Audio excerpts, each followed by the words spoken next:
Hey world, hey universe. So I am back again with the second part of the episode about breaking this taboo around mental health. So the title of this episode is Breaking the Barriers from Within. Okay. So this is how I swam across the ocean of my disruption to mental health. So I'm going to share about the success story, the sort of lessons that I learned in this whole journey, and I guess you got some time to really think about it, and also you must have gained definitely some deeper perspectives. In fact, some of you must be really like already having much more deeper perspectives than me, so I really request you to share your perspectives around this subject. Okay.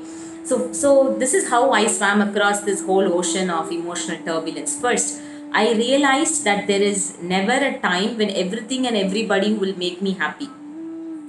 But I can choose to be happy no matter what if I redefine my expectations. Okay, people would ask me, is there so much chaos going around? I mean, how you are so happy? Like when even somebody is trying to, not trying not to be so good with you, still, how are you so happy? Because I do not. I have redefined my own expectations and I know my worthiness basically. Okay, and in relationships I made myself very clear, like to people that matters to me, I am really now very open to express my expectations. Okay, because sometimes this word unconditional love blind us, and we think that we should not expect anything from people whom we love. That's not true. Unconditional love means it's about making your expectations in terms of your emotional vulnerabilities. Like if something is going to make you emotional, if something is going to take you back to your traumatic experience, it's important that you redefine your expectations and let them know clearly, so that you don't need to face this vicious cycle of negativity, and they can support you in your journey. It's not about staying very silent as I used to do for like years and years. So basically what I did, I started to open up. I started to speak about my expectations, my requests, and most importantly, how I felt in any given situation. I would I would express my emotions. I would tell that, I started to express. For example, if I feel anxious in any given moment, I will say I feel anxious. Even to my son, for that matter, I will say that, can you please give me some time? I'm feeling really very anxious right now. Okay, and if there is someone elderly that whom I think that they can help me, then I would even seek help. Okay, but fortunately, what I learned is that I started to observe the way I breathe, because breath is a very important anchor actually to all of us. Many times when we feel anxious, we hold up our breaths. Okay, we feel very constricted. Each one of us hold breaths in different places. Some of us hold it in our chest, some of us hold it in our belly. But whenever I feel anxious, I feel this sort of shortness of breath, and I had to catch up my breath. So I realized that if I stay aware of the way I breathe, and the moment I know that it's become shallow, then I know that I'm stressed out. So immediately I would take a break from whatever I am doing, and I would sort of use some different techniques of breath, and it's done magic to my life, I should say. Okay, so I always stay aware about the way I breathe, and that has taught me so much about how I feel physically about this whole external circumstances that I happen, and I never let it sink in so deep. Though I feel sad about it, I don't escape from the sadness, but I don't let it also sink so deep within that it's sort of self-sabotaging. Like I sort of harm my own self. I don't let that happen. Then I started to stay curious, okay, and open about anything, not feel judgmental about anything for that matter. For example, if someone hurts me, okay, rather than taking it as an offensive thing against me, I started to ask questions like, is there a truth in this behavior? Am I truly responsible for their behavior? If yes, then how can I manage? How can I apologize if I am responsible? If no, how can I ignore and move past? Okay, sometimes you can really, some people are open to receptive to feedback, but most often that's not okay, that's not the reality. So I started to see the play of ego, because ego is the one that's giving all of us this identity and this pride and things like that. So I started to see this fun play of the ego in almost every situation. Okay, the ego needs instant gratification. Okay, but that's not going to take us anywhere, and I can speak about this in a separate episode. But I started to see the drama of the ego, and I'm learning to see things very objectively. It's not that I reach that stage where I don't get hurt at all. Of course I get, but I try to stay open and curious and non-judgmental, and I start to see things very objectively, not to take it very personally, because the moment you start to take everybody's behavior very personally, then there is no end to this drama of this whole mental health issues. Okay, and this is my profound lesson from this whole realization. I could forgive all those who were in the cycle of my trauma. Okay, and because they were people who were traumatized on their own, because people who face some trauma induce trauma to others. Okay, but we should break this vicious cycle. Okay, people could ask, I mean, how can we let go of pedophiles? How can we, like, we should punish? Agree totally. But before that, we as a society should first let children to express their emotions and vulnerability in open ways. I had told in the last episode that how many times we always say that men are not supposed to cry, women are not supposed to open up and speak boldly and louder.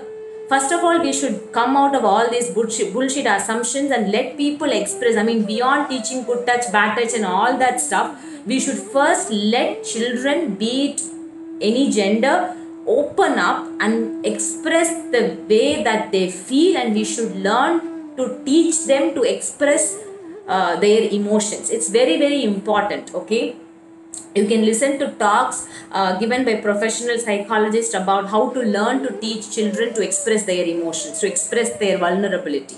Okay, and that is my next take from this whole this journey of my own mental health, which is I took this vow that I will allow my loved ones, especially children, to stay open, curious, and teach them to vocalize their emotions, not to shut them up with judgments. Okay, so if my kids come over to me, my kid or any kid, if they would come over to me and start expressing, I always stay open and curious and listen to them, because I can learn so much from the way that they are expressing, not to like shut them, saying, no, no, no, no, no, go, take, do the next job, don't sit and cry and stuff like that.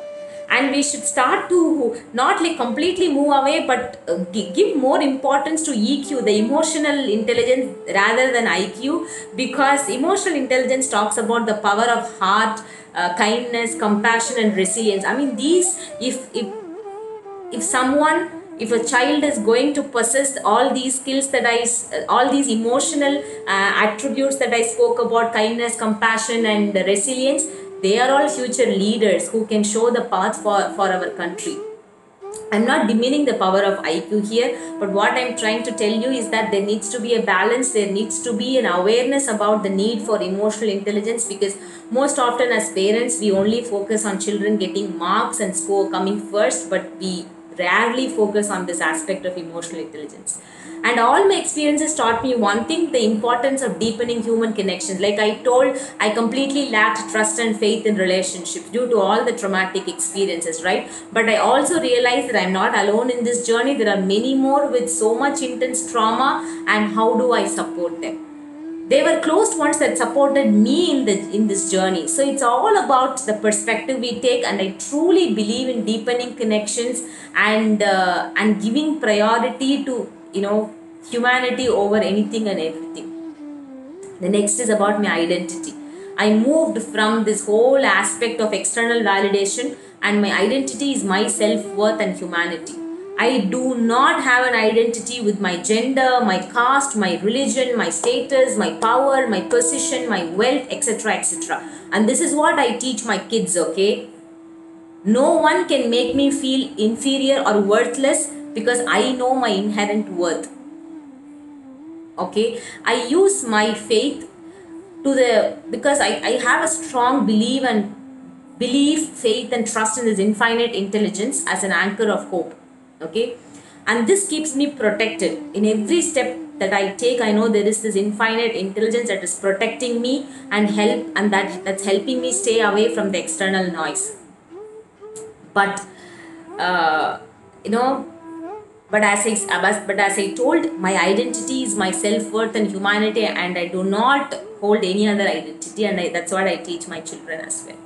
Okay, the next lesson is, as various thought leaders put it, inner peace is the new success, happiness is the new rich, and connections are the new currency. Okay, inner peace is the new success, happiness is the new rich, and connections are the new currency. I'm so rich with my deep human connections and my fellow souls like you who love me so much. Okay, even I have a very small number of followers, but all of you are so dear to me. Okay, because I know that you believe in me so much and love me so much, and so I feel like I'm the richest person in the world. I mean it. Okay, and this is one reason, in fact, for starting this whole YouTube channel. And even if I'm able to touch one person, one of you deeply, so that you become more kind, you become more compassionate, more strong, more hopeful, I am done. And I'll just end up by saying this. Okay, life is the journey in the car between B and D with the C in between. Life is the journey between B and D with the C in between in a car, which is nothing but life is a journey between birth and death, and C stands for the choices that we make. So choose kindness over arrogance, choose self-love over ego, choose humanity over any other identity, prioritize mental health, be open and non-judgmental. And when I said car stands for CAR. It's an acronym that I have put it for the choices, action, and the results. The choices you take and the actions you make leads you to the results that you want. No one is in control of your life except you. Take responsibility for the result, be it success or be it failure. Your choices and actions leads you to the results that you want. Okay, do not blame anybody and everybody. Take in charge of your life. I mean, at any stage you have the power to rewrite your story. I mean, there is no point in ending this precious life. Okay, there is always time to redefine the story and rewrite our story, my friend. Let's talk about all this mental health. Let's break this taboo around mental health and be open and talk about it. Okay, that is my request to this community. Let's talk about uncomfortable things. Let's not run away from pain first of all. Let us embrace pain and let's come out more stronger on the other side. What's the point in running away from this? And I have to leave you with this quote from Jim Rohn. So as you see on the screen, I'm going to read this out and you can just, go and read such a profound quote on the best response to the disappointments of life. So whenever you feel disappointed, read this quote, okay? The quote goes like this: let's face it, people and events are going to continue to both hurt and disappoint you. Among the people will be those you most love as well as those you least know. Seldom is it their intent to purposely hurt you, but rather a variety of situations mostly beyond your control will cause them to act, speak, or think in ways which can have an adverse effect upon you, your present feeling and emotions, and the way your life upholds. It has been this way through 6,000 years of recorded history, and your hurt or grief is not the first time a human has been deeply hurt by the inappropriate actions of others. The only way to avoid being touched by life, the good as well as the bad, is to withdraw from society. And even then you will disappoint yourself, and your imagining about what is going on out there will haunt you and hurt you. Knowing this, there is but one solution that will support you when people and event hurts you. And that is to learn to work harder on your personal growth than anything else. Since you cannot control the weather or the traffic or the one you love or your neighbors or your boss, then you must learn to control you, the one whose response to the difficulties of life really counts. Let's take total responsibility for our lives and start to work on ourselves, and also to stay supportive of others in this journey, in this VUCA world. All that is certain is this: the all encompassing presence of love. And I love you so much. Okay? And until I see you in the next episode, I look forward to receiving your comments, your story. You can even email me about your story if you want to just open it up to somebody. As I said in the last episode, consider me as your confidant in your journey. And if your opening up is going to lead you to a better place, is going to uplift your life, then I'm open to listening to your story. Okay? But please share your story. Please share your feedback about what you think about the perspective that I gained over these years from my journey of mental health. And I really look forward to listening to you. And until I see you all in the next episode, signing off with infinite love, gratitude, and bliss.